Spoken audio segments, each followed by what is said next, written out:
Audible? Thank you, sir. Good evening, sir. I heartily welcome you in this session. I am Sanjay Das, Assistant Professor and Program Coordinator of this technical session 6. So, this session will be chaired by Dr. Devdas Roy, Associate Professor, Department of English, Sukumar Sen Gupta Mahavidyalaya, and guest teacher, Department of English, Vidyasagar University. He also served YS Palpara Mahavidyalaya as an assistant professor of English for nearly 7 years. He did his PhD on John Donne's poetry and sermons at the Department of English, Vidyasagar University, under Professor Tirthankar Das Purukayastha. He has fairly good number of publications under his credit. He is the chief editor of Middle Flight, a peer-reviewed journal approved by UGC. Dr. Roy has authored 2 books jointly with Dr. Pritha Kundu. The books are Understanding Romantic Poetry, a Critical Reader, and the second book is Shakespeare Focus, in commemoration of the quarter centenary of Shakespeare's death. So now, may I request Dr. Devdas Roy to chair the session and start the session. So, sir, over to you. Thank you, sir. Oh, thank you, Sanjoy. May I address you as Sanjoy uh, by your first name? Without your permission, I have already done that. So, thank you for introducing me so precisely and for your kind words also. But am I audible? Do you hear me, Yes, sir, Sanjoy? you're audible, sir. Clearly Actually, audible. yes, I have got some issues with my, laptop. That's why I am joining from my mobile handset. I find it inconvenient. So, if there is any inconvenience, if I put my camera off sometimes, please bear with me for that. Now, Okay, sir. I will be there with you and a constant help. So, okay. continue, sir. No problem, sir. No problem. No problem. Thank you for this welcome note, and I am so glad to have you, Sanjay, as the coordinator, and I am very much delighted to be a part of this very meaningful today international webinar. And I must congratulate Dr. Shomit Maiti, whom I can see now, and Mr. Shomen Jana, who are the mastermind of this wonderful program. I know, and I also congratulate other members, Sanjoy, Rick, and all concerned for organizing this wonderful seminar and for and inviting me as the chairperson of this session. Now, it's really pleasure for me to be here with you, to share the platform with you. Without further delay, I welcome the participants, the paper presenters, college teachers, and research scholars, and of course the students who have chosen to join this clique, who have chosen to be with us here today. So I welcome you all from the bottom of my heart to the sixth and final technical session of this seminar.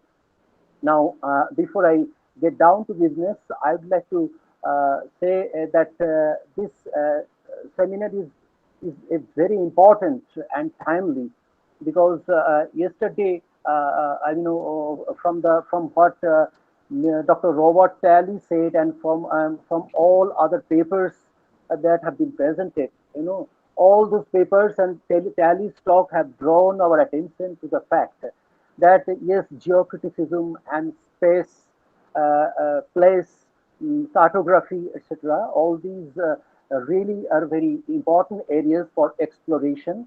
And indeed, I feel like I can't resist the temptation of quoting one line from the flyer prepared by you, Shomit, and your team, Shomen and your team. Very important line in the flyer I quote.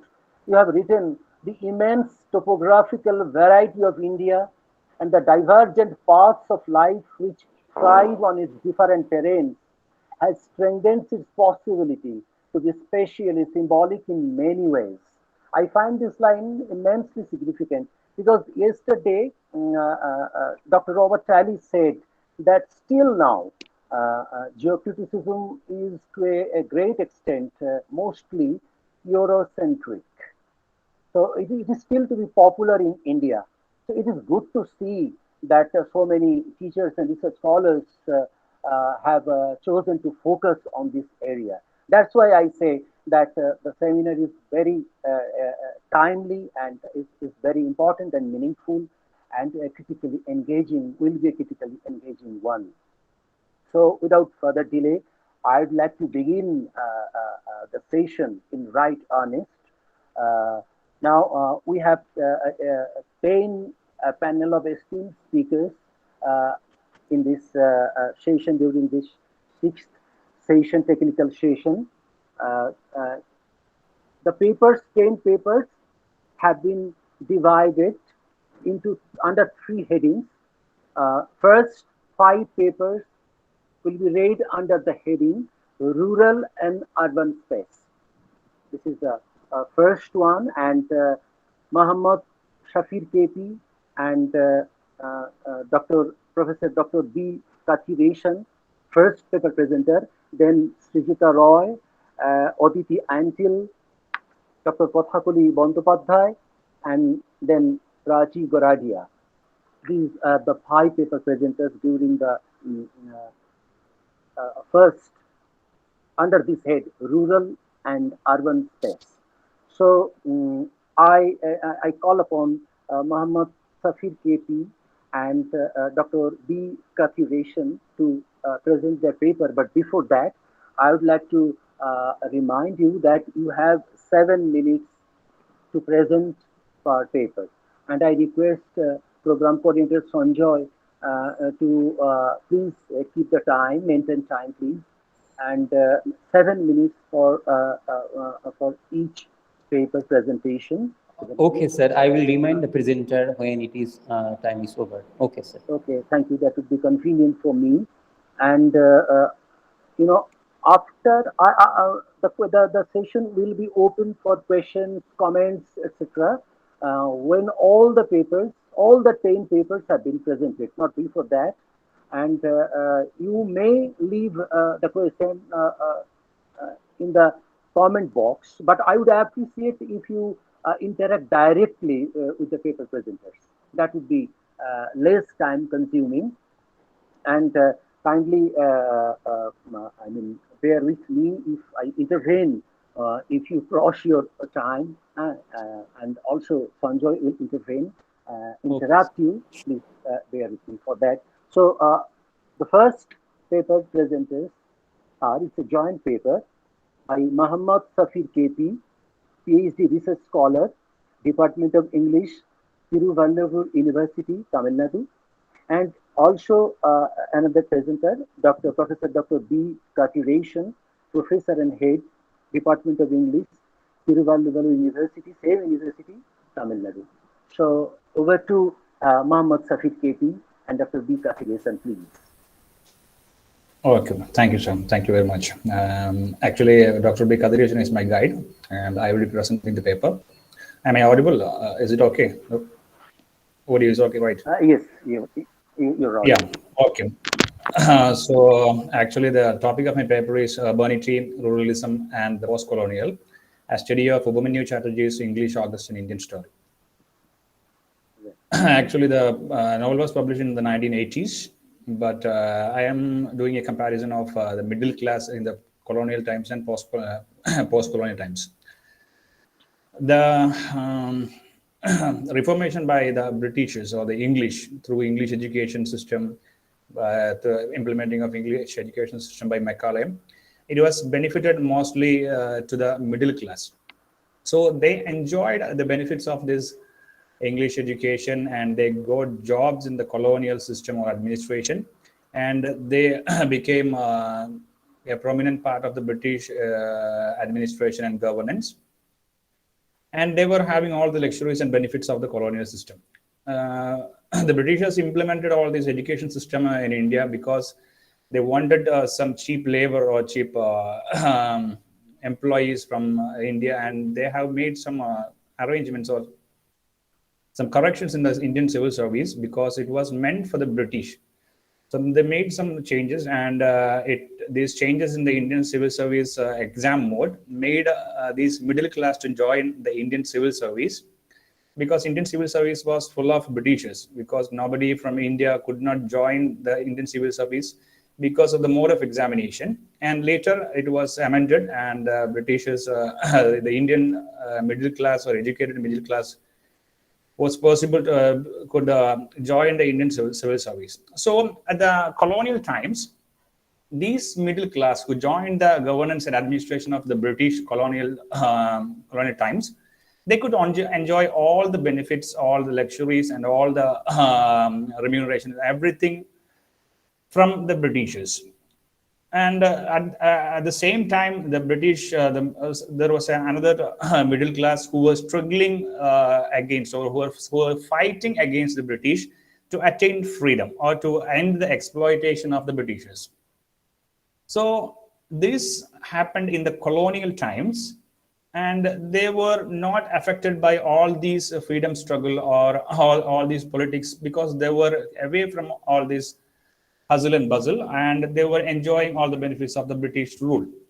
But after the liberation of the nation from the colonial rule, all these freedom fighters who fought for the nation, somebody lost their lives, somebody lost their family, somebody, many of them lost their lands, and even their future also was lost. But this middle class, who enjoyed all the benefits and luxuries and comforts of the British colonial system, they lost nothing, because the liberated nation decided that they will retain the system without much change.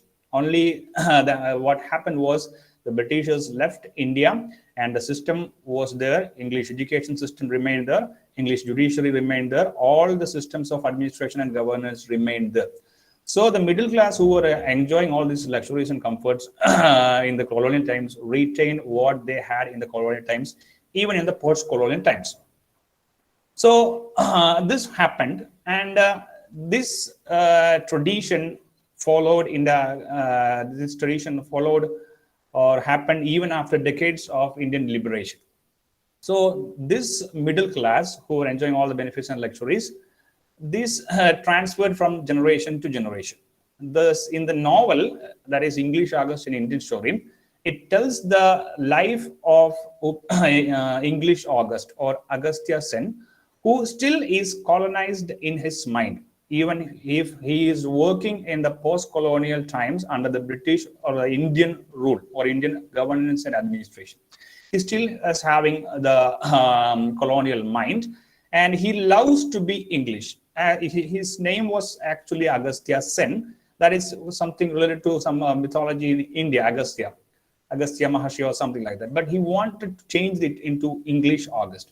He joins the Indian administrative service, civil service, because he wanted to follow the tradition of that tradition, because his father was a governor of Bengal, and he followed that. And this colonial mind, and he was working in a post-colonial setting. This makes many conflicts in him, because he was born in an urban setting with all the luxuries like pubs and all the luxuries of the time.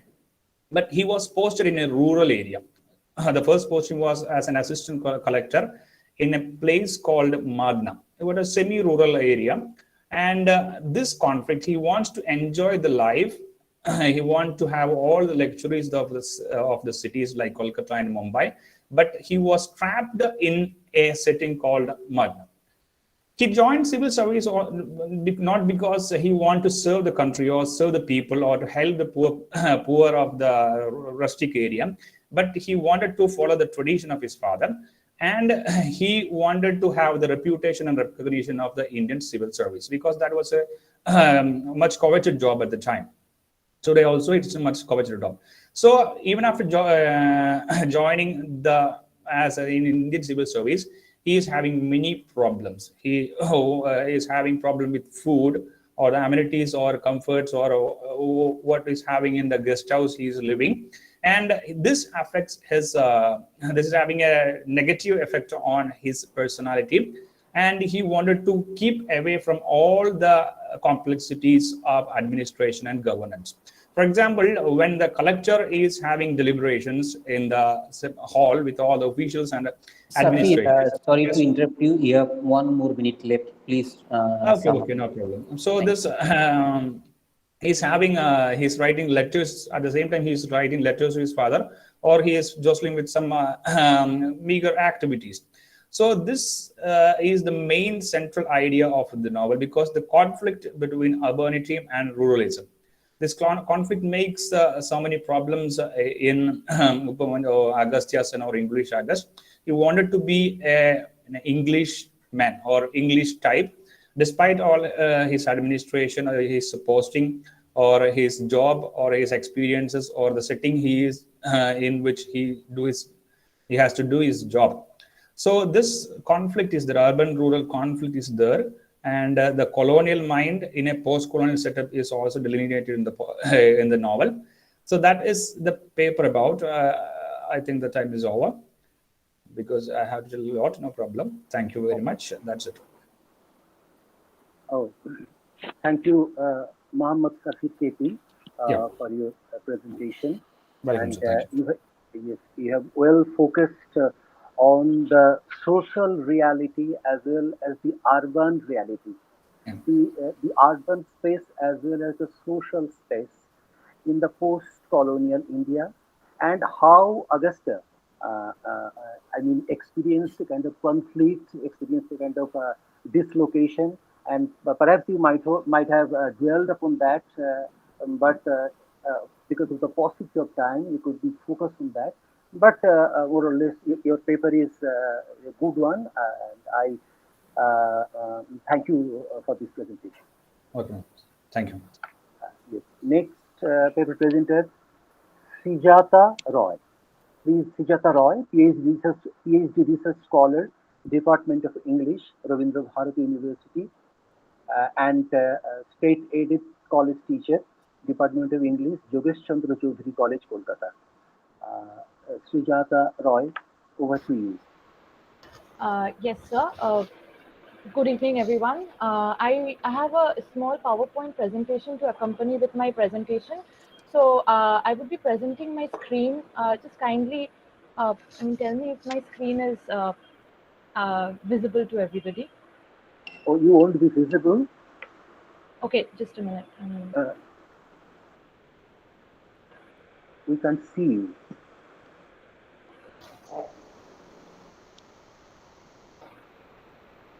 Yes. Is it visible now? Yes, now Yes, now it yes, is yes. visible. Your Okay. screen. Okay, so the title of my paper is The Self and the City, Articulations of Urban Space in Select Poems by Arundhati Subramaniam. And we divided my paper into these sections, and which I would be breezing through for the lack of time. Originally, I had taken up three select poems by Subramaniam, but because of the shortage of time, I would be focusing on only one. And since they are poems by a middle class Indian woman, the methodological concerns that inform my paper are the following. That is the production of urban space, uh, the modern city in India, women and the modern Indian city, or women voicing the urban, and finally coming to the analysis of Subramaniam's poetry, taking one of her poems. Since we are here talking about dealing with space and spatiality in the humanities, the spatial turn in the humanities was accompanied by a revolutionization. A revolutionization of the concept of space by Henri Lefebvre, a French Marxist philosopher. Who revolutionized the concept in 1970s through his work, The Production of Space. He argued that space is not simply an empty container or vacuum or setting, but a complex dynamic of meanings and power relations which construct it. And in this groundbreaking work, he explicates and explains how space is produced in this through this conceptual triad. I mean, he was mainly dealing with space as in any space, but it is inextricably linked to urban space. And the three nodes of this triad happens to be spatial practice, representation of space, and representational spaces. We mainly deal with representational spaces here and not with spatial practice or representations of space, because that is where the domain of literature, humanities, and images and symbolism comes into play. Representational spaces is a space that is directly lived through its associated images, symbols, and hence the space of inhabitants and users who might be artists, philosophers, and writers who describe the space and aspire to do more than just describe. That is the imaginatively appropriate space to highlight possibilities that the space might generate. And Lefebvre considers the space to be a dominated one, and one that is passively experienced, which the imagination seeks to change and approximate. And this is also linked with urban space, and hence the poet's image of the urban space becomes important and relevant for our study. His idea of how urban space is experienced is also closely related, linked to the right to the city, which is elaborated again by David Harvey, in which is essentially derives from a Marxist concept of change, the right to change the city or the right to change our lives, and that constitutes the right to the city, and hence this is where I contend that women's place or women's position in the urban space becomes a contentious subject. Traditionally, the city held an ambiguous place in Indian culture. Now, coming from the Western methodological concerns to the Indian context is kind of complicated, because in Indian, even in post-independent Indian culture, the city held a very ambiguous place owing to its colonial legacy. And it was only in the 1990s with with the urban turn that took place in the observation of Gyan Prakash, that the city began to be assumed to be as much an authentic site for the nation as its villages. Because earlier, at the time of independence and the nationalist struggle, it was the rural was considered to be a site of authentic India, and the city was more or less otherized, or considered not to be as a representative of the nation as the villages. And historically, we know that women have had a troubled relationship with the cities, as A. Jarvis and P. Cantor argues that the city space is gendered as well as socio-culturally constructed, owing to the space assigned to women as culture bearers in a post-colonial uh, nation whose lives are meant to be fulfilled in the private sphere. The modern city was therefore a problematic space for women to identify with.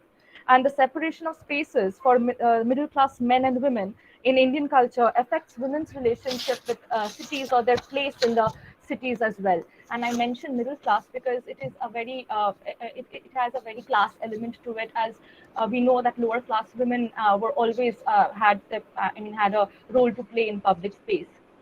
This is also closely tied with the vulnerability and sexual danger and anxiety of power that women experience in urban space even today, as they did in Victorian, as they're shown to do in Victorian literature. However, with the progress and development in the post-independent context, it becomes interesting to note and significant. Sridhar, sorry to interrupt you. You have one more minute left. Yes. I'll just quickly Okay, thank summarize you. and go through it. Thank you. And it's significant to note how women write their perception of the urban and how they seek to define themselves through their place in it. And this is where we come to Subramaniam and her poem "Where I Live." I'm just skipping the introduction, and if you go through the lines here itself, you will find that she critiques the onslaught of, the relentless march of the city towards a profit mongering development that alienates the citizen from the natural environment as well as the other life forms. And but she asserts her belongingness right from the beginning in the title itself by titling it the poem as Where I Live. Yes. Sorry. Yes, continue. Yeah. Please continue. So yes. But then, and she effectively captures the contradictions of the maximum city very deftly in her lines such as the city racked by hope and bulimia, city contained by movie screen and epigram, and city condensed to unspool in an eternal hysteria of lurid Nylon dreams. Of particular note is how she charts out her own identification with the city and the way it alienates her as well as embraces her at the same time. And and towards the end of the poem, we find that she kind of transcends the constricting and limiting urban space uh, uh, by projecting it as a purgatory, a space for which necessitates her quest for God or sublimity. And this is how she appropriates and therefore asserts her belongingness to the city effectively through this poem. And I had lots more to say, but since I'm running out of time, I think I'll stop presenting. Thank you, everyone. No, thank you. I understand that you had much to say, and yours was a critically engaging paper. Still, despite paucity of time, we enjoyed your paper. Nice one. You have referred to Lefebvre's concept of space as a social construct. You have referred to David Harvey. You have used their ideas as theoretical grounding, and the idea of urban space is there, and also some poems of Arundhati Subramaniam, and you have ended with the concept of transcendence and sublimity, and how you highlighted the voices of women poets depicting the city and their relation with it, etc. So many things in your paper. So thank you. It was an engaging one. You're welcome. Next presenter is Aditi Antil, a PhD research scholar, Department of English and Culture Studies, Punjab University. Yes, most welcome, Aditi. Please have your presentation. Good evening, everyone. I'll be presenting a brief summary of my paper titled The Poetics of Space in Vishwanath Ghosh's Aimless in Banaras. As J.C. Oates wonders, if the city is a text, then how shall we read it? A city is not just read through a geographical map, but largely and deeply through the social interactions among the people. The present paper focuses on Vishwanath Ghosh's travelogue, Aimless in Banaras, which was published in 2019, where he aims to explore the city of Banaras by aimlessly walking through the ghats and gullies. Unlike the regular tourist who visit the city with a planned itinerary and a map, Ghosh, through his solitary walks in the city, forms a kind of a symbiosis between the city and the self. The paper examines the role of Ghosh as a flaneur and his role through the concept of Michel de Certeau's walking in the city. According to Certeau, the ordinary practitioners of the city live down below.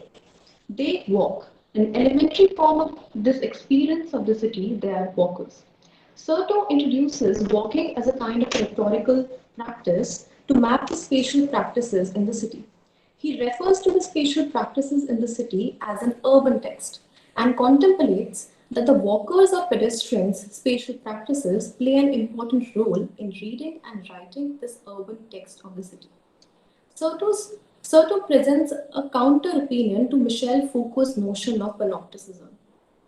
The concept of panopticism favors a voyeur observing the city from a high point, whereas Certeau believes that the real spatial experience is at the street level. For instance, by a street level pedestrian who has the ability to transform the space with his experience. Similarly, Vishwanath Ghosh in Aimless in Banaras attempts to interact with the local people, meeting people from all walks of life, from students to tourists to priests and saints, uncovering the embedded details in urban spaces, observing the landscape and grasping the layers of the urban fabric of the city. His pursuit to understand how the city of Banaras has undergone various transformations over the years restores and establishing the city's identity as a palimpsest. For example, in one such instance, once he discovers the demolishment of houses in the Lahori Tola area of Banaras. This is something a usual tourist with a planned itinerary and a map would surely bypass. Ghosh establishes that there is a difference between seeing and going. Vishwanath Ghosh assumes the role of Flor in the novel and brings in a new way of seeing as he continues to navigate, negotiate, and transverse through the city of Banaras. And thus, a pedestrian like Ghosh is not just a passive and submissive consumer of the city, but an active producer who has the ability to transform a space with personal meaning and experience. Thank you. Thank you. Well within time. And thank you for your nice presentation. And you have used the concept. Actually, your voice was not properly, was not clear to me. I don't know whether it is because of my problem, but anyway, so far I have got you. You have focused on Vishwanath Ghosh's Aimless in Banaras on this travelogue, and Yes. you have begun with a very nice quotation of J.C. Oates. Yes, sir. If the city is a text, how shall we read it? So very nice way to begin, and you have used the concept of flaneur, voler, concept of flaneur, and also you have also used the concept of Michel de Satu and his book Practice of Everyday Life, and you have tried to read this travelogue Aimless in Banaras by Vishwanath Ghosh. So thank you for your presentation, audibly. Thank you, sir. Next paper presenter, Dr. Kothakuli Bandyopadhyay, Assistant Professor, Department of English, Department of Geography, Subarnarekha Mahavidyalaya. Good afternoon, sir. Am I audible? Yes, ma'am. You're audible. Okay. Most Okay. welcome. So, yes. Good afternoon, sir. So, I just wanted to share my PPT. Just a minute, sir.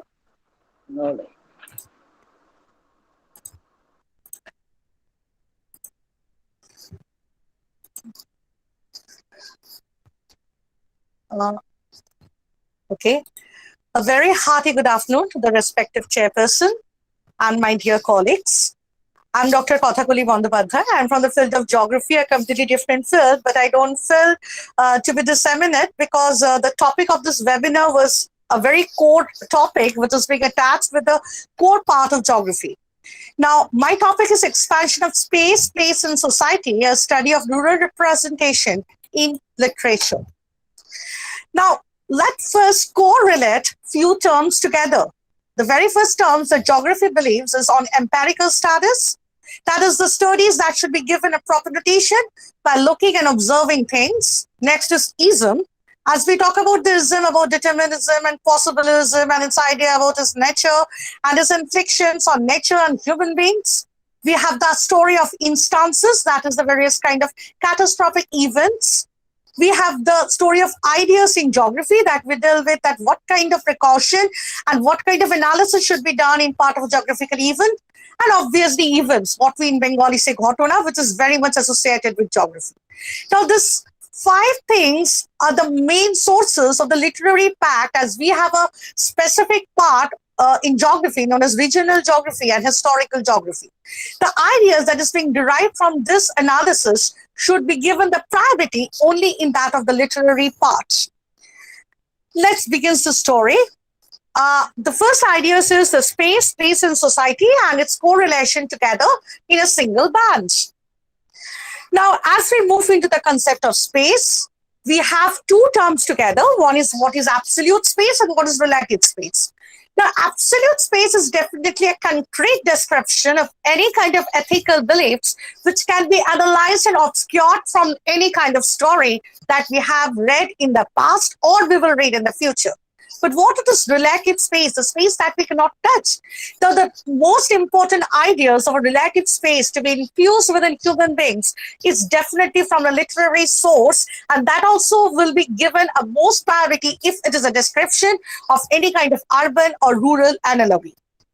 Now, the concept of time and space, definitely they're very important for understanding the functions of phenomena, specifically in this natural world.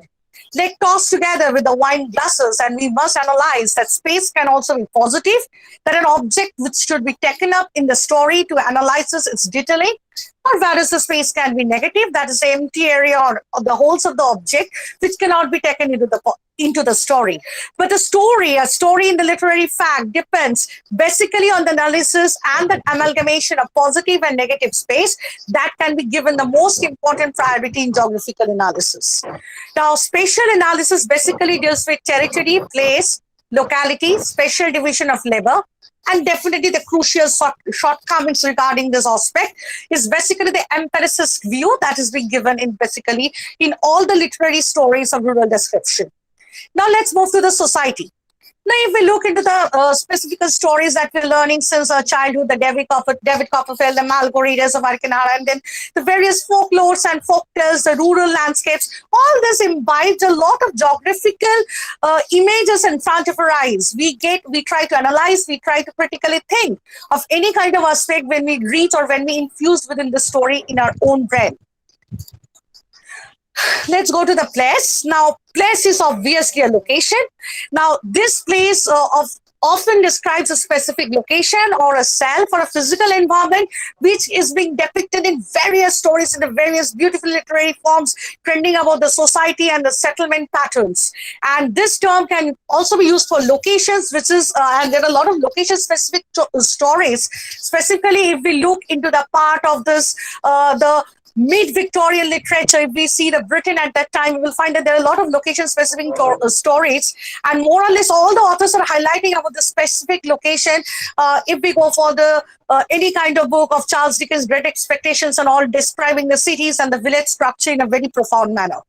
Now, basically, it's the stories of settlement, the stories of rivers and mountains, the stories of deprivation, and the stories of rural culture.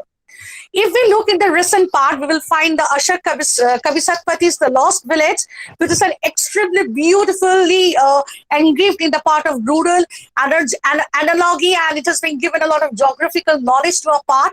Then we have Arvind Adhika's The Best Book, The White Tiger. It was definitely a very acclaimed book, which also tells us about all the rural part of the geographical interference. Someone famous has definitely said that the song of nature, the song of topography, the song of the soil, the song of the land, and all together forming a symphonical band.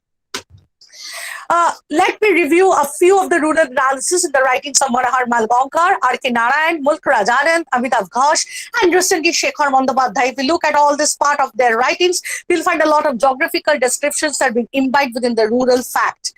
And definitely they are the lifestyles enigma, the identification of physical reliefs, identifying the dialect and the language, which are all part of human geography, and obviously some of the stories telling about the various kind of rural hazard, and not only rural, but also the stories about the natural hazards and all. A picture is worth 1,000 words, definitely.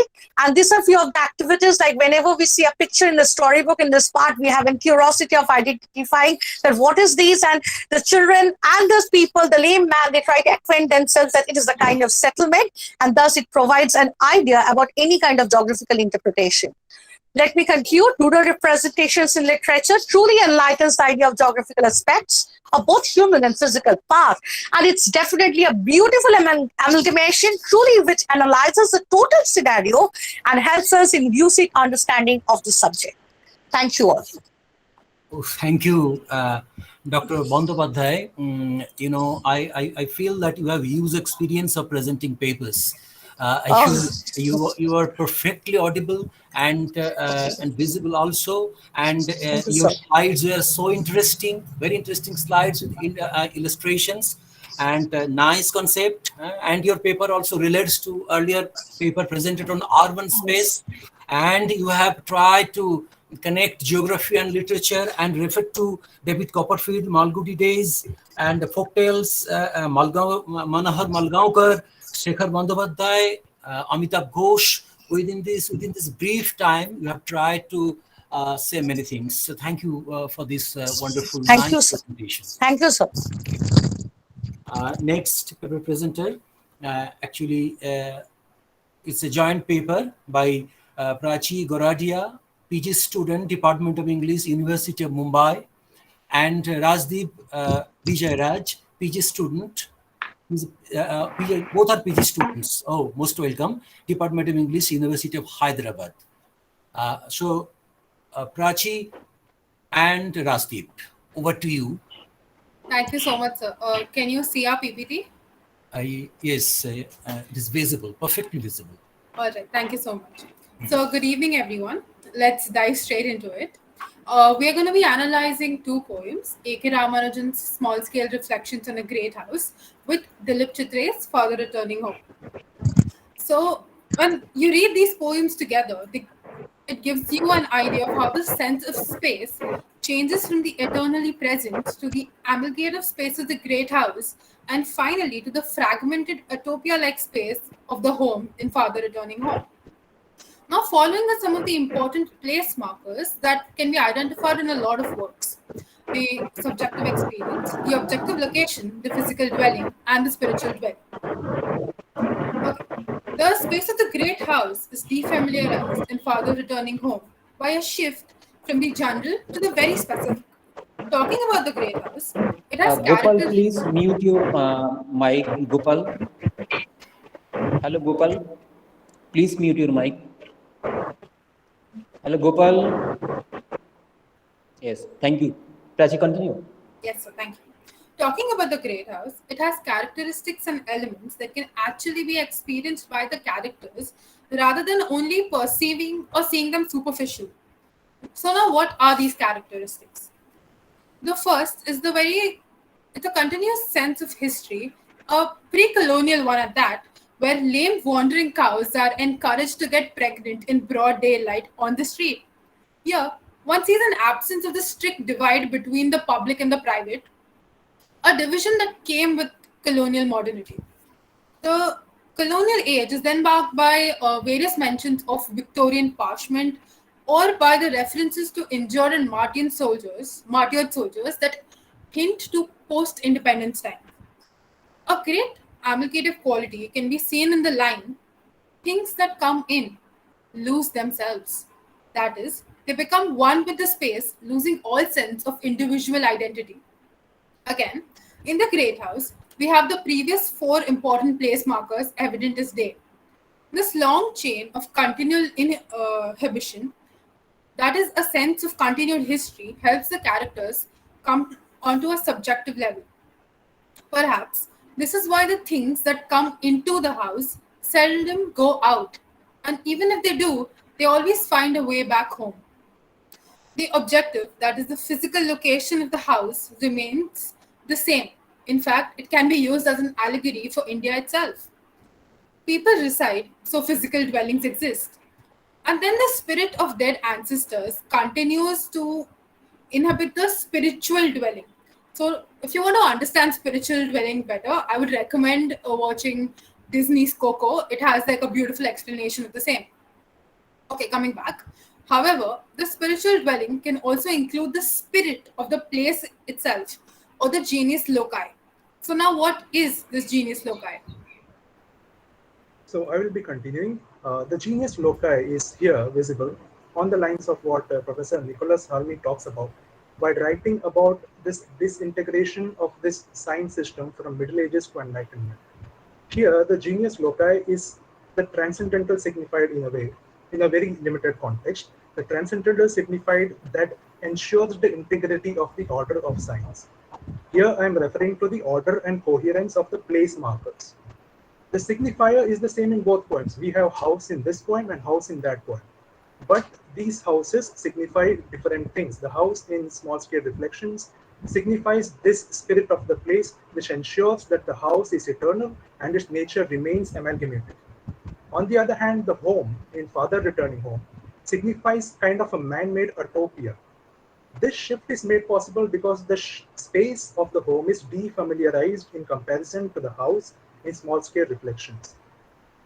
In this house, in this home, we see specific objects in the space of the home, say the radio, the sink, the toilet, specifics that were absent in the house described in small scale reflections. That is like when Witkowski explains how Tolstoy's description of the process of flagellation of the horse defamiliarizes the act itself by focusing on the specific movements. However, ironically, these very descriptions that make the house specific, when read uh, in relation with small-scale reflections, make it generic when seen in relation to urban housing itself. That is, all homes in an urban space will have a sink, a toilet, a radio, etc. So, what is the unique characteristic of this home? Even if we look at the place markers in the city, which is described in the poem, the late evening train, the grey platform, the railway line, these are all constructed transitional spaces which fit the description of an utopia. Frederick Jameson, the Marxist critic, in his cognitive mapping, talks about how with the advent of modernity or modernism, individuals lose the ability to situate their experience in relation to specific spaces. And he describes a sign of this shift is the use of individual first-person monologue instead of an extra-diegetic narrator, a narrator who is in the third person, but he's uninvolved, or the narrator is uninvolved. This shift is also seen when we compare these two poems. The narrator in Small-Scale Reflections is an extra-diegetic narrator, while the one in Father Returning Home is an emotionally tinged first-person narrator. And also do note that the city being referred to in this poem is actually a suburb. The word suburb is mentioned. And suburbs are many times artificial planned city built for economic purposes near a historical city. Take the example of Navi Mumbai near Mumbai or Noida near Delhi. And the father may also be a migrant. So the utopia-like space of the urban landscape and the urban home in Father Returning Home gives rise to alienation, the sense of alienation in the father. While on the other hand, the characters in Small-Scale Reflections on a Great House are able to come back to the house because their existence is deeply connected with the house. And a very interesting juncture in the poem when the father dreams about this pass via which his ancestors came to India.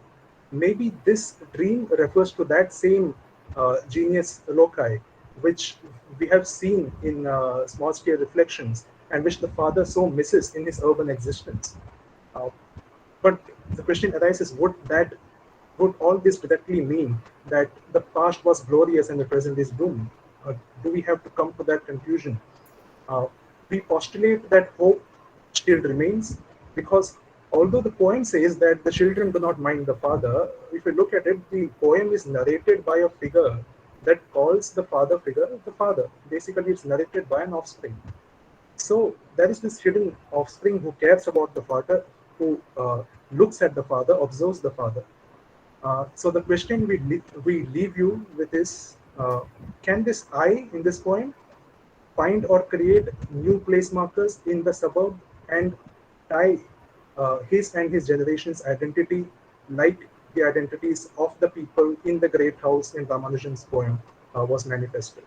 So we would like to leave you with that thought or question, and thank you for listening. Thank you. Thank you, Prachi and Rasdeep. You have done havoc. It's really a joint collaborative paper. Prachi has proceeded to a certain point, and from the point genius loci, and Rasdeep has taken up. So indeed a joint one and very interesting. Given your meager experience, your PG students, you have done havoc. You held us in thrall, and you have focused two poems, one by A.K. Ramanujan and the other by Dilip Chitre, on small-scale reflections and Father Returning Home, and you have juxtaposed and synthesized the idea of rural and urban space, and you have used home as the central metaphor, how the two poets' attitude to home space differ, and so many things. And your slides were also very interesting. And thank you for this wonderful, fantastic presentation. Thank you. Thank you, sir. Thank you so much, sir. Okay, so the next three papers come under the heading Gender, Culture, and the Domestic Space. Gender, Culture, and the Domestic Space. We have three presenters here, paper presenters. Divaranjan Mondal, then Aditya P, and then Gopal Sarkar. So I request Divaranjan, research scholar, Department of English, Shiakum Skills University, Birbhum. So over to you, Divaranjan Mondal. Am I audible, sir? Yes, you are audible. Please continue. Good evening. Good evening to one and all. My paper is rereading Tagore's The Home and the World, unmasking the traditional space of conjugal life. I am Divaranjan Mondal, research scholar, Shikom Skills University, Birbhum, West Bengal, India. The Home and the World is a fictional autobiographical novel of Rabindranath Tagore. The novel transcends the conventional orthodox ideas about the Western-based nationalism and contemporary patriarchal values that made the Bengali middle class shrouded, especially on the conjugal life. The novel depicts not only the pains of the inner world of the protagonist, but also goes beyond the patriarchal power structure and produces a new woman of autonomous subjectivity. The protagonist gains experience through the journey from the four world enclosure to the larger world home. The idea of home extending and embracing the world is in perfect consonance with the idea of the Jivan Devata Vishwa Devata relation. The personal Jivan Devata is realized in its union with Vishwa Devata, the entire human world, the world God. It is also evident that both Nikhil and Bimola are not going to return to their earlier home. The novel can be read as two-dimension parameter between home and world, where separation or confrontation cannot be suggested. From the feelings, it emerges that they coexist and they are interpenetrative. The novel is an exploration of the social construction of personal life rather than nationalism and Swadeshi politics. It talks about the entry of the outer in the inner. Basically, the issues of the new woman are different from its Western connotation. The present paper attempts to use the text to reveal gendered perspective along with the multicultural aspect that differ the most of the middle class family of a Bengali society from its Western counterpart. The relation between home has been referred to by Tagore more than once, but the perspective of these references are not merely identical.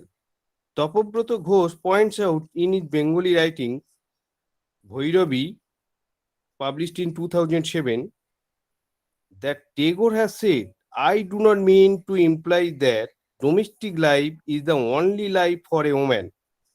I mean that the human world is the woman's world, be it domestic or be it full of other activities of life, which are human activities and not merely abstract efforts to organize. Tagore believed that in a civilization built by the male world that formed it into an abstraction, the home is being crowded out by the office, and that the women in such a crisis are the guardian spirit of the personal in human nature. It is this home that need extend to embrace the world. Tagore, in his creative unity in 1922, expressed the permanent significance of home is not in the narrowness of its enclosure, but an eternal moral idea. It represents the truth of human relationship.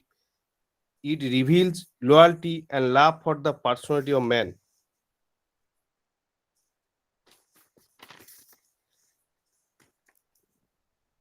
The home, Rabindranath Tagore in his আলাপচারি রবীন্দ্রনাথে বলেছে, talks about the home that we have is a creation of nature that has been subjugated.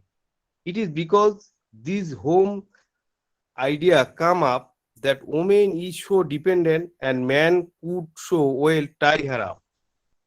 This rope of home that binds has been made so encompassing by our society that it becomes impossible for them to escape it.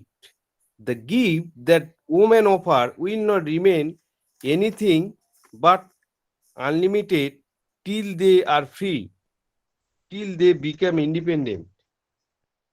The cause of the problem is probably largely economic. Among the Santals, I see an equality between woman and man because both of them earn, yet their women have accepted their feminine responsibility. In Europe too, it is so. For the women, they have not perceived home to be such a large thing. For translation,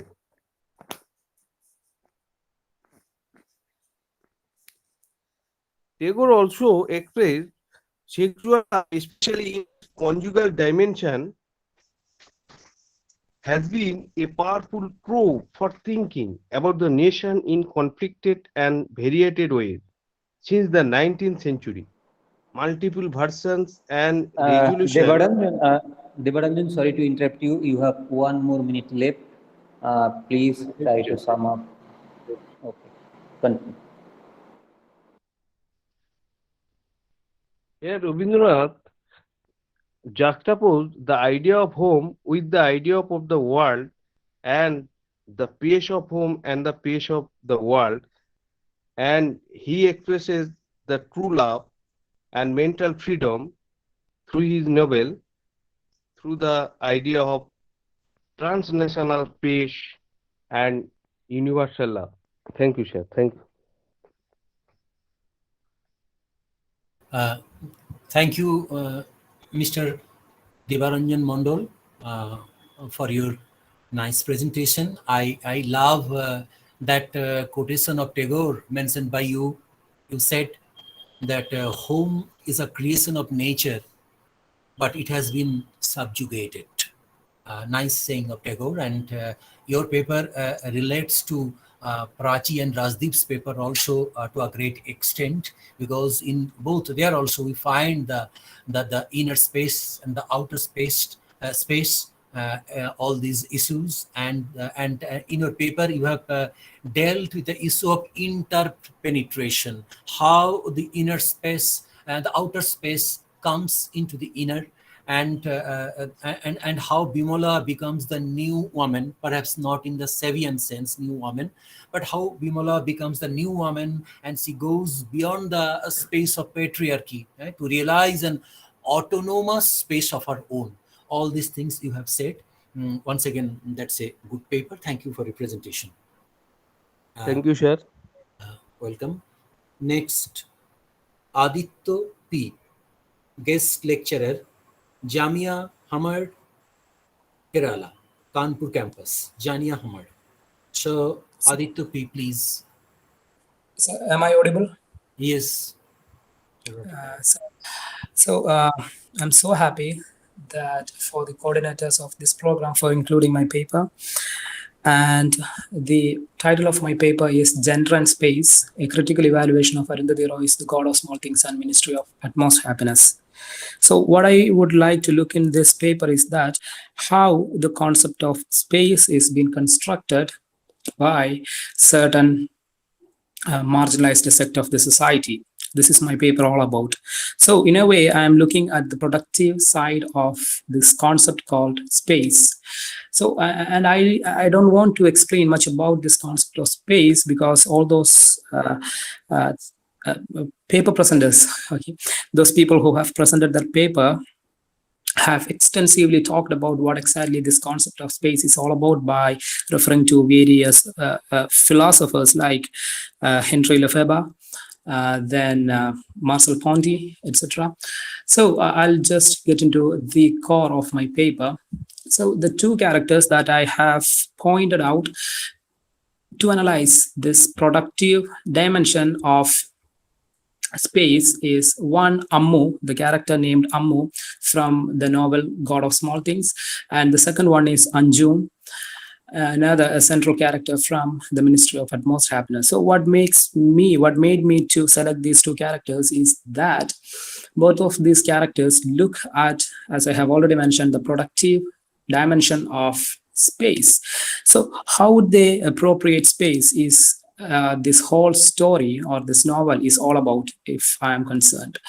And according to me, another quality, what made me to select Ammu and Anju is that their quality of insurgency. This concept of insurgency is something that is taken from the sociological dimension that shows the transgressive quality of a character. Usually in social science, we used to call these people, that is, the citizens or anyone, as social actors, and they are the social agency who are operating in under the various social structures, you name it, social structures like religion, in marriage, or any other kind of social structures. So this insurgency quality, or the quality to transgress or to question things that are existing in the society, is what makes both these characters, Ammu and Anjum, to be the central characters or central topic of my research paper. And in what way do they produce a space is the second question. And Ammu, being a member of an Ibe family, the family's name is Ibe, and she falls in love with an untouchable man whose name is Veluta. So what is fascinating about this love or this relationship between Ammu and Veluta is that it's not about a mere sexual as well as love relationship between these two characters, but she is redefining the concept of space. It is through Veluta, or after falling in a kind of a relationship with Veluta, she questions and transgresses the kind of rules and regulations that are being laid down by this Ibe family, and she falls in love and she makes sexual intercourse with Veluta from a place that was completely kept away from entering for a woman. And the case with Anjum. Anjum is considered to be a transgender, and she brings the outcast sections of the society to reside in a place that was not at all entertained by the society, that is in a graveyard. So what is the speciality of setting up a house in a graveyard is again a matter of insurgency or transgression, and this transgressive quality that is espoused by both these characters, that is Ammu and Anjum. Ammu through a kind of the so-called illegitimate relationship with an untouchable person, and Anjum by setting up a kind of a house for all those outlaws in the society in a graveyard, redefines or look at space in a much more productive manner. They have emerged from a space that was completely reserved for a special kind of a section of the society, and from there they have built up their own space, and in a way they have built their own identity. And I'm moving towards the end conclusion of my paper, that I think this work, both this kind of work, is a kind of a reply that is made by Arundhati Roy to events that have happened in Kerala a couple of years later. That is the issue regarding the entry of women in Sabarimala temple. That this issue regarding the entry of women who comes between menarche and menopause can be taken as a kind of a spatial segregation or a spatial atrocity, uh, what he calls to be a spatial atrocity. Okay, and can be called as a can be understood as a kind of a spatial segregation that is being made by, or that is being in a way controlled by the masculinity in the society. So space in a way can be called as a masculine identity, and this masculine identity or this masculine quality of space is what both these characters, that is Ammu and Anju, is trying to transgress, and their life is all about this transgression of both this, the masculine identity of space, and that's what my paper is all about. Okay, Aditya would you mind making yourself visible now? Yes. No, so please. You're okay. Yes. Oh, you can't make yourself visible. Screen visible. So I'm not switching to the video mode simply because the signal strength out here is pretty much weak, and if I am switching to camera mode, the whole thing will crumble down. That's why. Oh, all right. Okay, thank you for your paper, and you have done well by avoiding the theoretical grounding of your paper, avoiding the discussion on space because it has been done by others. And indeed, your paper contained resonances of Srijata's paper and the concept, Lefebvre's concept of the production of space. You have in this, in Arundhati Roy's God of Small Things and the Ministry of Artificial Intelligence, in these two novels, you have tried to trace the production, the productive dimension of space, and how these two characters, you have focused on two characters, Ammu and Anju, and how they appropriate the space. All these things have been explored by you. So well done, Aditya. Thank you, sir. Okay. Next, already I can see Gopal Sarkar. So Gopal Sarkar, next paper presenter, MPhil Research Scholar, Department of English, Raiganj University. So thank you, Gopal, and have your presentation. Thank you so much, sir, Chairperson, sir, and respected dignitaries present here. The title of my paper is Exploring Sexual Violence in Gayatri Bahadur's Kalapani Narrative, Coolie Women. We know sexual violence is a fundamental social problem for centuries across the world. According to Elisa Melind, sexual violence is a type of assault that combines the elements of violence and sexuality. Sexual violence is a very crucial issue for the women who emigrated themselves out of oppression in India by crossing the Kalapani to work as indentured laborers. It is quite impossible to find an Indian indentured woman who had not gone through sexual violence. Their agony of sexual violence was not limited in India. Rather, they tolerated it when they were in India during the voyage, and even when they settled in several sugar plantations of Ghana, Mauritius, Fiji, etc.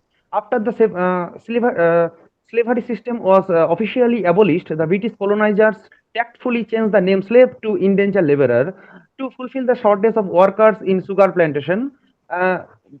Brinda Mehta said women writers have portrayed their female characters as victims of sexual abuse and surveillance. Gayatri Bahadur, a journalist and a writer, has keen interest in global migration politics. Bahadur's Coolie Woman is a biography of her great-grandmother, Sujaria, has been written from the feminist perspective to explore the life of Sujaria or the root of her own family. Bahadur has done an extensive field work. She has interviewed a lot of people who are directly or indirectly connected with indentured labor system. In this paper, I have attempted to explore the changing nature of sexual violence, which with geographical changes, as has been vividly narrated in Gayatri Bahadur's Coolie Woman. Sexual violence is Coolie Woman. From her father, Bahadur knows that her great grandmother crossed the forbidden Kalapani or Indian Ocean to survive as an Indian laborer. To cross the Kalapani, the dark water, quote unquote, of Indian Ocean, and therefore to lost caste according to the scripture of Hinduism. no good woman in India in 1903 would have done that, much less a good Brahmin, unquote, Bahadur. Her extensive study indicates that it is too difficult to find a woman who had not gone through sexual violence. No ship could sail unless there were 40 women for every 100 men among coolies it carried. Unquote. Women were mostly needed as sex toy, like to fulfill sexual gratification of the males who boarded on the ship to recruited as indentured laborer. That's why to maintain the gender ratio was essential. Mainly, women abandoned by husband, widow, unmarried, and prostitutes cross the Kalapani to work as indentured laborer. In most cases, they become victims of cheating or false promises. Quote, alleged there were no licensed recruiter in sight, and women were falsely kept under the promise of marriage, unquote, to make free from suffocating patriarchal trap. Oppressive Indian women signed up as indentured laborer and crossed Kalapani by violating their religious commands. The coolie recruiters normally targeted and seduced those women who were oppressed and helpless. Sometimes these helpless women were falsely promised to be married. As per the rules of indenture, there had to be minimum of 40 women per 100 men, but it was quite difficult to maintain the man-woman ratio. So the recruiters attempted all kinds of evil way to persuade Indian women to migrate as indentured laborer. India's society at the time was a kind of hellish for women in the cobweb of patriarchy. Patriarchal practices like child marriage, satidaho, male polygamy, etc., had made their life literally hellish. Widow, prostitute, unmarried women were crossing the Kalapani, knowing the uncertain future in the hope of escaping the suffocating situation. I'm just skipping some portion. Sexual jealousy and violence.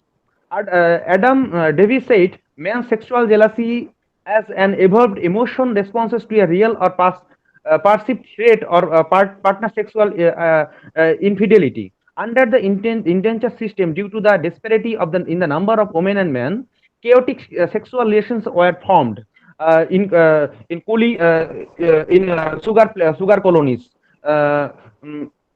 As the number of women were very low, their demand were high, and they were forced to engage with more than one man in a relationship. People who believed in Indian marriage tradition found it very difficult to accept such chaotic man-woman relationship. The insufficiency of the number of women and their sexual interaction with more than one man aroused insecurity and sexual jealousy in the minds of males. Masculine psyche becomes enraged as a result of this insecurity and sexual jealousy, and the consequences are catastrophic.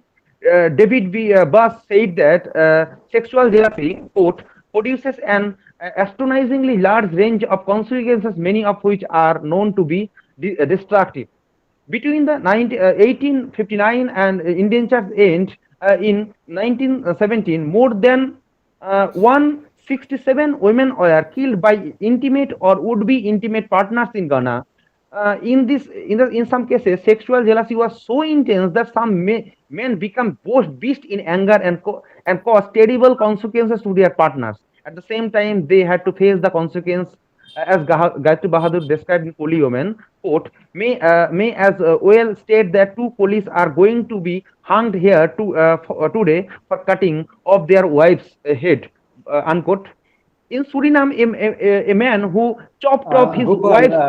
Gopal, sorry to interrupt you. You have already finished your time. Please sum up your observations.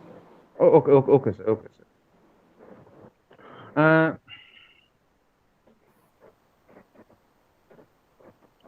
In all cases, women were not subjected to violence for having multiple relationships or adultery, but for being honest with their own spouse or male partner, or for rejecting the suitor. They had to face the consequences.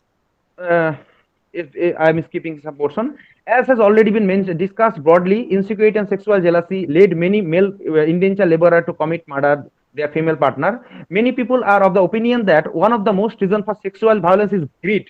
Many women, and I'm skipping again, not only would this chaotic sexual relationship destroy the life of the woman, but men would be equally affected in many ways. Losing in the competition to acquire female partner would cause sexual frustration, sexual jealousy in the minds of men, and it is difficult to get a female partner in the sugar plantation.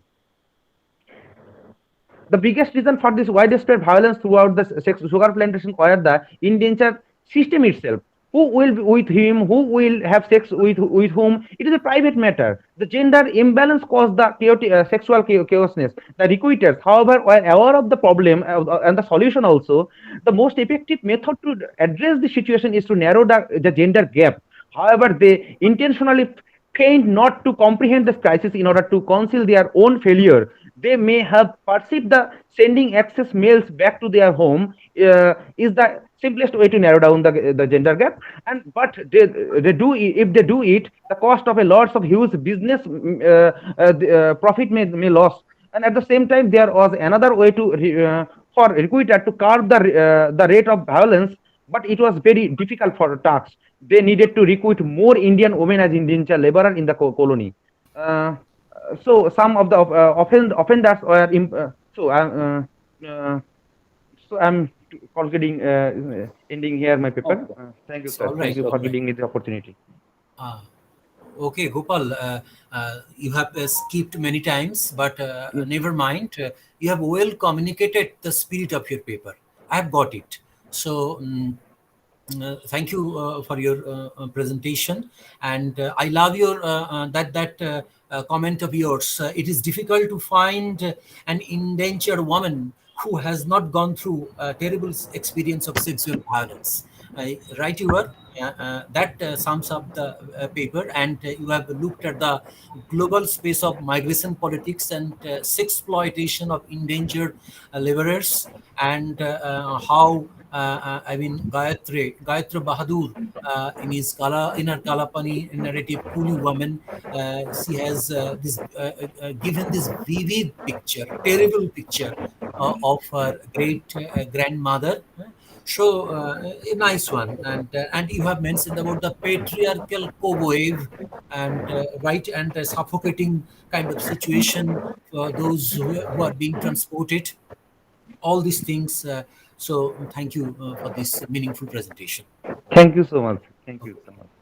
And the last two papers will be read under the heading "The Intersectional Space." First paper will be read by Dr. Pooja Joshi. I presume Dr. Joshi is already there, visible, an assistant professor, Department of English, University of Rajasthan. And Dr. Joshi, most welcome to you. Thank you so much, sir. I am audible? Yes, you are audible, visible, both. Okay. Thank you. Thank you so much. Good evening to all. The title of my paper is Theorizing Space in Raja Rao's Kanthapura, Resistance and Representation. Michel Foucault in 1967 claimed that a historical outlook had dominated the 19th century, but that the 20th century would be the century of space. His prophecy has been amply fulfilled. The end of the 20th century witnessed a spectacular spatial turn in humanities. This may perhaps partly be ascribed to the sensibilities of scholars in an age of ever increasing globalization. Until recently, space was usually neglected in favor of time as a parameter of literary analysis. Gotthold Lessing argued that literature is essentially a temporal art, as opposed to spatial arts such as painting or sculpture. Bouchot and Jain also demonstrate that space in literary fiction has often been considered to have no function other than to supply a general background against which the action takes place, something to be taken for granted rather than requiring attention. Unquote.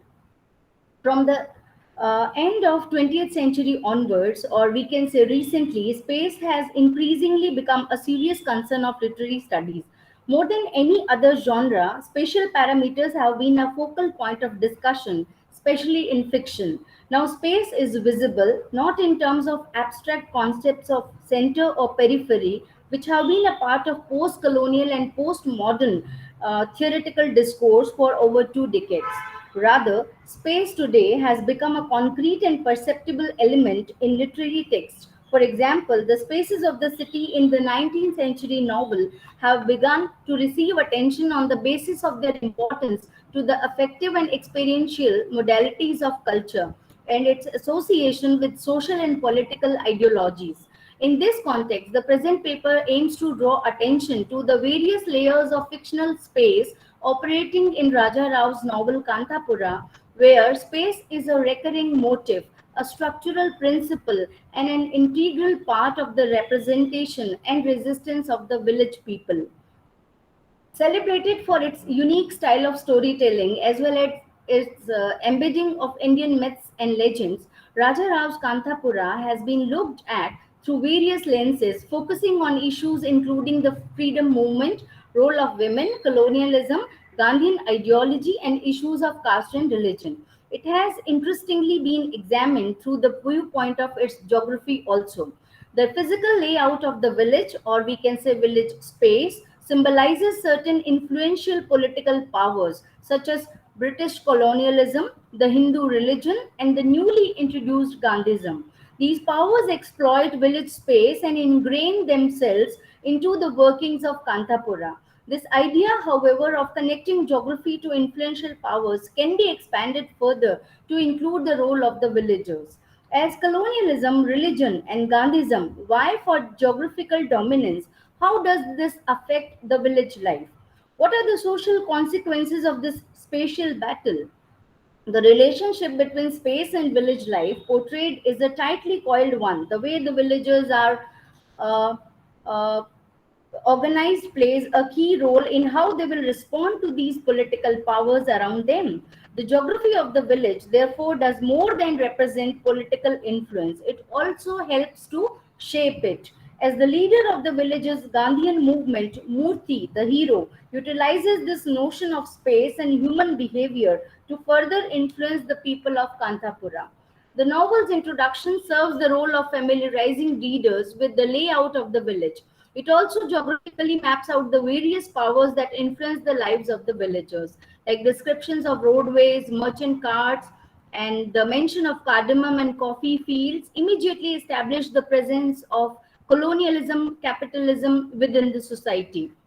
About colonial and post colonial geographies in India, Satish Kumar observes, and I quote, that space was construed largely in a socio political context, unquote. In a similar fashion, the village's local religion is also established based on its geographic presence. The village worships the goddess Kanchamma, who, as Achakka, the narrator of the novel, describes its local goddess. Interestingly, while religion may connect Kantapura's citizens, it also is the main factor that separates the village into strictly ordered sections. The layout of the village is, I quote, rigid and static, with the specialization reflecting the hierarchical nature of the social order, unquote. The physical boundaries become almost second nature and embed themselves into the social workings of the village and how it functions. With the powers of colonialism, capitalism, and orthodoxy showing from within the space of the village, it is then no surprise that when Gandhism is introduced, it too takes the shape of geography, targeting and attacking the hierarchical space upon which Kantapura is built. The most influential Gandhian value to take root among the characters is the idea of equality between the castes. The village's first contact with Gandhian values is through the tales of the Hari Katha man, who, in lieu of reciting the usual stories of Rama or Krishna, tells instead the birth of Gandhi. This concept is amplified tenfold by the arrival of Murthy, a student who has returned home from the city, a Gandhian, to convert his fellow villagers, which he does by the transgression of established spatial boundaries.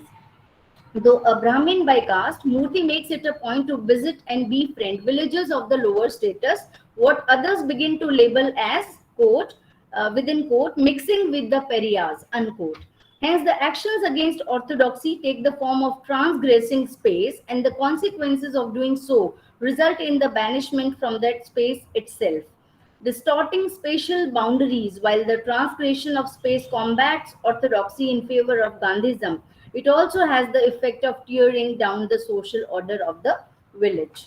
Achakka describes her surroundings as the whole world seems as a jungle in battle, giving the confusion a tangible form.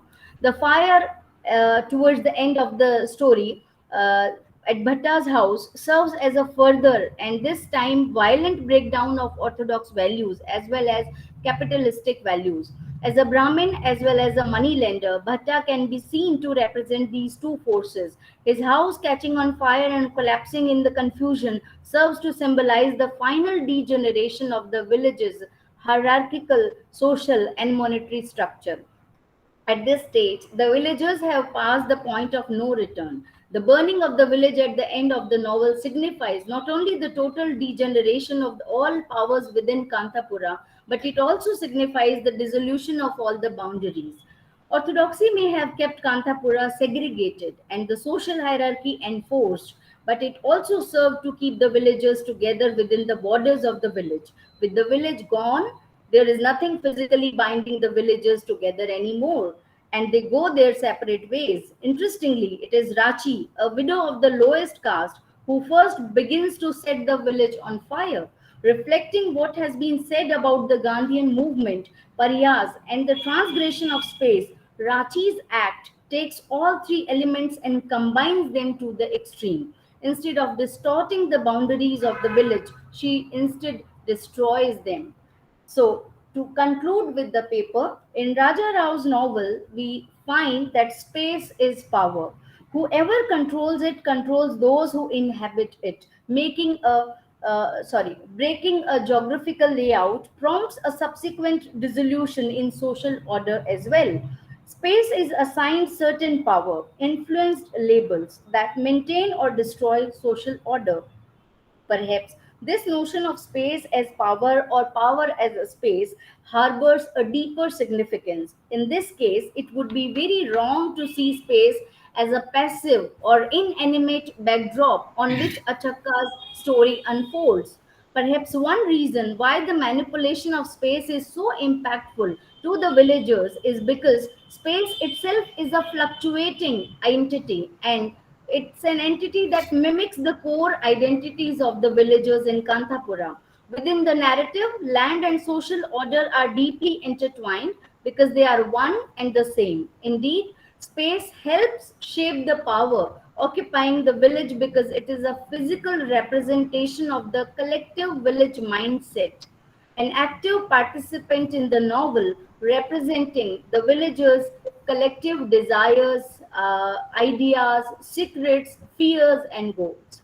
Thank you. I Thank conclude my you. paper with this. Thank you, Yes, sir. yes. Thank you.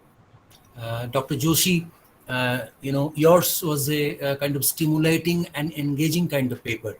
And a teacher like you can dare to take up such a grand narrative of nation, patriotism, Gandhian politics. Such a text can be discussed by a teacher like you. So I am all praise for what you have said. And you have rightly pointed out that space was neglected in favor of time. Uh, uh, uh, in the 19th century, and in the 21st century it has emerged as something important. You have said, and you have rightly said it. And then you have explored various layers of fictional space in Rajarau's Kantapura, and your paper is started with so many details from the text of Kantapura that it is not possible to recount those details for me right now. But I enjoyed your paper, and really a meaningful and engaging one. Thank you.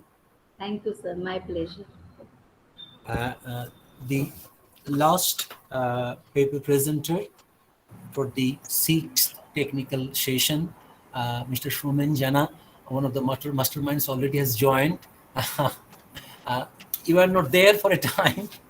Oh, I'm glad to see your smiling face. No, sir. I am throughout the session. I am here. Oh, you are there. Oh, I see.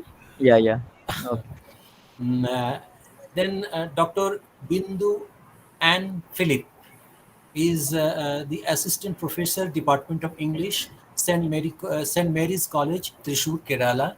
So Dr. Philip is already there. Most welcome, Dr. Philip. Please have your presentation. Thank you, sir. Let me also share my screen with you, and please tell me if it's or you can see that or not.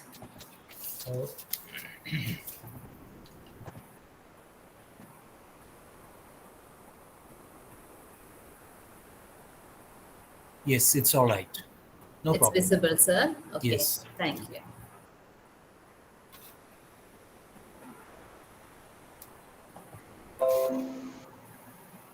Okay. Just a second, sir. Okay, the title of my paper is The Mix of Geographical Facts and Fantasy in Indian Writings in English. And we are concentrating in one novel, that is City and the River. The City and the River is a story set in a city situated by the river and governed by the Grand Master. Actually, it is a parable of the times. And at the same time, it deals with how men create the circumstances in which they ought to live. So, from that natural scenario, people are taken out building, the houses of their own ideas, and they decide where they have to live. The novel reverberates with space related issues rather than private matters. Once, when the Grandmaster was young, the river had spoken to him. So that shows the intimacy of a human being with nature or with the space that he belongs to. It expresses his intimacy to the place he belongs to. He says the great point that proves the element of fantasy in the environment. This is how the story goes. The professor heard the river whisper, "Isn't it this that you want? Something like me, peaceful and infinite and free." So, at a point when Grandmaster really feels that he can hear the voice of the river, the little star who accompanied the professor is also a part of the world of fantasy. He seemed to know many things that even the professor did not know. When the professor asked him who he was, his reply was hazed in fantasy. When you are close to the space you belong, different elements can communicate to you. So, this is how the little star is trying to communicate with the "I saw you looking at me through your telescope that night. You looked so troubled, I thought I would come down and inquire what the matter was." The city is made and ruled by the fantasy of man, whereas the river stands as a monument of fact, originated from nature. Man creates the city gradually. So everything is so natural and original at the beginning, but slowly man makes the differences and his own creativity is expressed.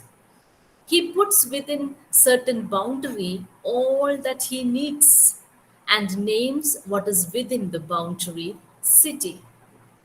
Thus, the city becomes a growing civilization. The city and the river are interrelated. So we can see that interconnection of nature, that is the original space, and the space that man is trying to build. The city depends on the river, for it is a city that is born out of the river and not the river that is born out of the city. The city and the river, set against the nature's dominance, reflects the primitive backdrop sophistication of the Indian ruling system and also the cult of Indian people. It was at this juncture when that nature came to the rescue of the human beings. So they are tangled in the problems of city life. This is the time nature tries to help or to refresh the space. It rained continuously for 7 days and 7 nights, and on the eighth day, the sun rose, and from a clear sky showered down at a vast sea of water. Of the Grand Master and his city, nothing remains. Thus, the simple power of nature overruled the entire sophisticated symbols of manpower, whatever he made and named as city. When the river is disturbed to the maximum, the supernatural power that has been quite detached all this while starts to act, thus showing its great involvement by involving itself at the right time. We understand with the help of reader response theory that man is only a part of the whole space. Equally important or more important is the realm of nature, space, place, or that what we call as an imaginative geographical region. Thank you.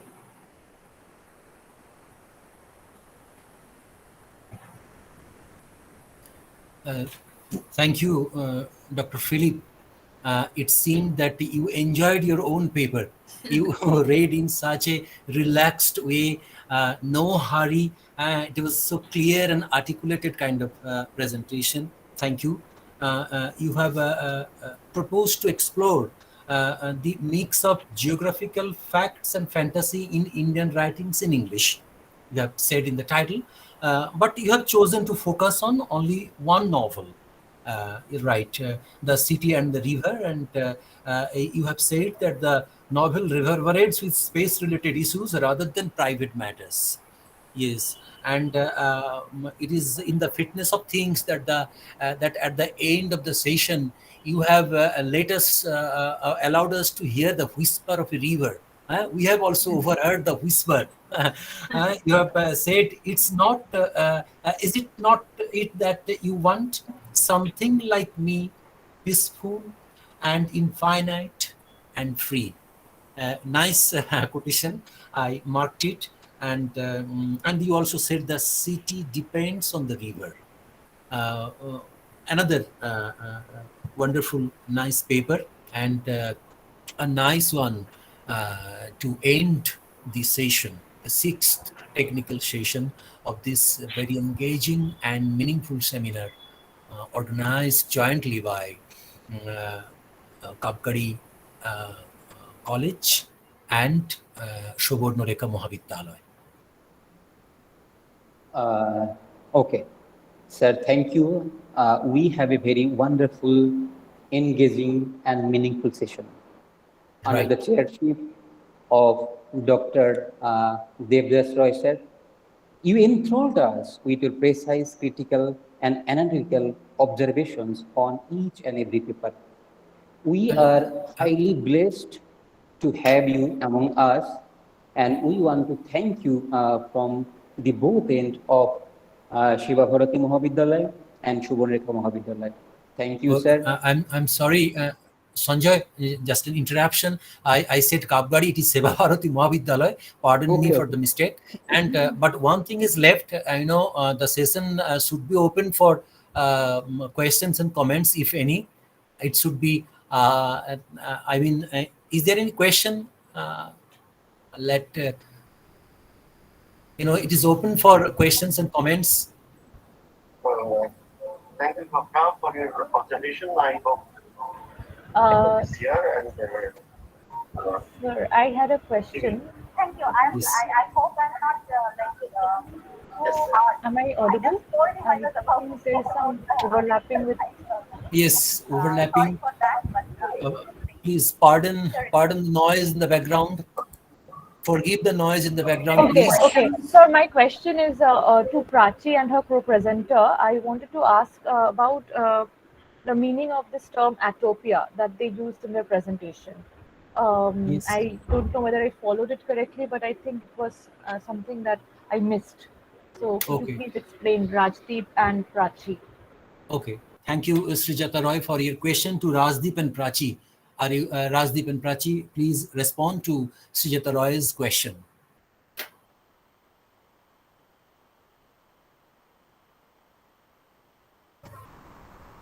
I think, sir, they are Raj, not. you aren't audible.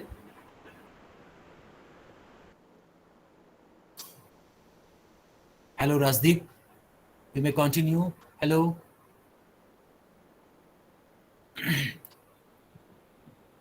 No, have you muted? Perhaps you have muted your audio. Unmute yourself, please.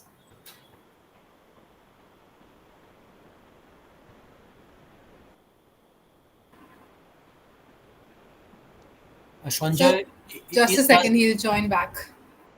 Okay.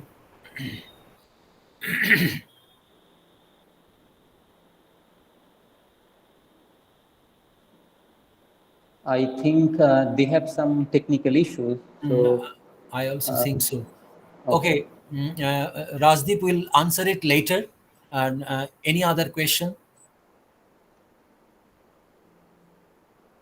Sir, I had a comment actually. A comment On okay. Kathakali ma'am's presentation. It was like so aesthetically beautiful, Right. and it encompassed like a lot of things. So that was a great presentation. Oh, that's your comment, or anything more you would like to add? No, sir, just that. Oh, this much. Okay, thank you. And any more question from anyone? In the meantime, Rajdeep, yes, Rajdeep is back. No, you are not audible. It is not yet resolved. Sir, sorry to interrupt. We don't have much time to spend here, so we have to back in the main session. I apologize. I pardon. No, it's all right. It's all right. If you, sir, permit.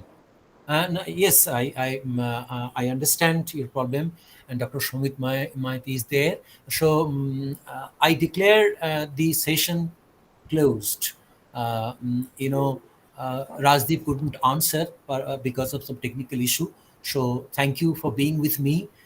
Thank you for this wonderful session and all the papers. Yes, the feedback link has been provided in the chat box, and thank you, sir. Thank you. All the participants, and the feedback link will remain active. Okay.